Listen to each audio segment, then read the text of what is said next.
my beloved Boss Mike Cervera.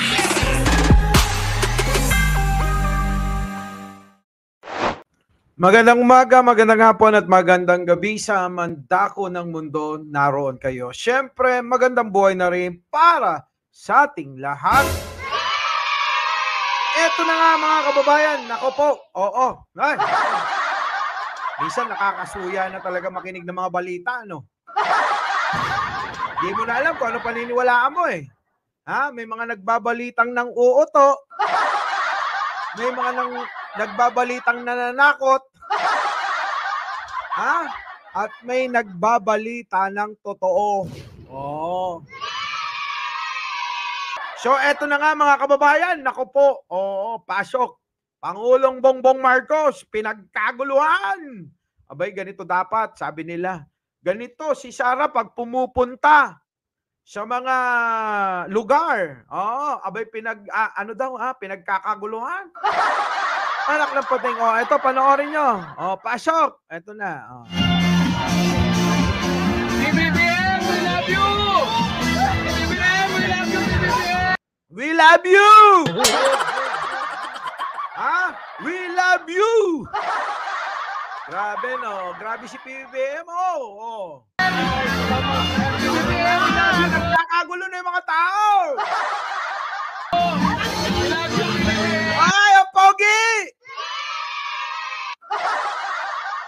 Oh, sakit ng mga Pilipino ay inggit eh. Nako eh, yun na nga eh, mga kababayan, ano. I love you, BBM! Grabe, no? Grabe talaga, mahal na mahal ng tao si Pangulong Bongbong Marcos! Oh! Yun, no! Grabe, dami, nagkakagulo! Oh, yun na, eto na nga. Oh, punta na tayo sa topic natin, Boss Mike. Viewers ang isang news anchor sa ibang bansa dahil sa kanyang mataray na komentaryo laban sa China kaugnay sa West Philippine Sea. Inastigo ng newscaster sa India na si Palki Sharma ang pag-water cannon ng China sa resupply mission ng Pilipinas sa Ayungin o Scarborough Shoal. Pati na ang pahayag ng China na nanghihimasok di umano ang Pilipinas sa kanilang teritoryo. Sinabi niyang walang kredibilidad ang 9-dash line map ng China na Alam nyo mga kababayan, napansin ko lang dito buti pa yung taga-ibang bansa, ano? Ha, mga kababayan? Buti pa yung mga taga-ibang bansa may malasakit no? Na ipagtatanggol yung ating teritoryo. Di ba? Si Palki Sharma, trending ngayon. Pansin nyo ba? Buti pa yung ibang lahi. Abay, nagmamalasakit. Oo.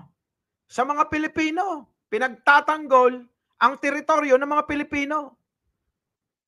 Pero itong mga, wala tayong maasahan, Wilbert Sukmad, Tirsa Bermudez. Wala tayong maasahan. Bakit ba ganon? Kaya nga sigo tayo, pinagtatabuyan na ang dapat sa atin. Di ba? Arsenio Lugay, basta lahat ng kontra sa PBBM admin ay kontra sa pag-unlad ng bansa. Abay, meron siyang punto. Si Arsenio, di ba? Natin at sa mga Pilipinos at tawaging mga taksil at mapanirat, mga, makapili. Di ba? Tinira nyo na ba? Si Arvin Dizon, Patricio, si Mark Ramos. Di ba? Kasi puro China mga didishit. Debilin Jose. Ako, nabusog ako. Sarap kasi magluto ni Jan Angeles. Sige, pasok. Angkin sa buong South China Sea dahil mukha raw itong drawing ng bata. Mukha daw drawing ng bata, sakit na. Grabe yung pinagbabasihan ng China tinawag na parang drawing ng bata. Sa comments naman, pinuri ng Pinoy followers si Sharma sa kanyang matatapang at makatotohanang komentaryo. Yo! yun. Rico Blanco, sabi ni Kylo, akala mo lang daw yan, buong mundo na alam ang kabangagan ng gobyerno ngayon. Para bang para bang proud na proud pa kayo. No? Proud na proud pa kayo na ipagkalat sa buong mundo yung inyong mga propaganda na walang basihan. Basihan ngiwi daw. Mr. President, basihan nila ngiwi lang, kaya addict na. No, ang bababa ng mga pangunawa. Oo. O sige, gusto yatang madaliin. Ito na, propaganda. Our beloved Boss Mike Cervera.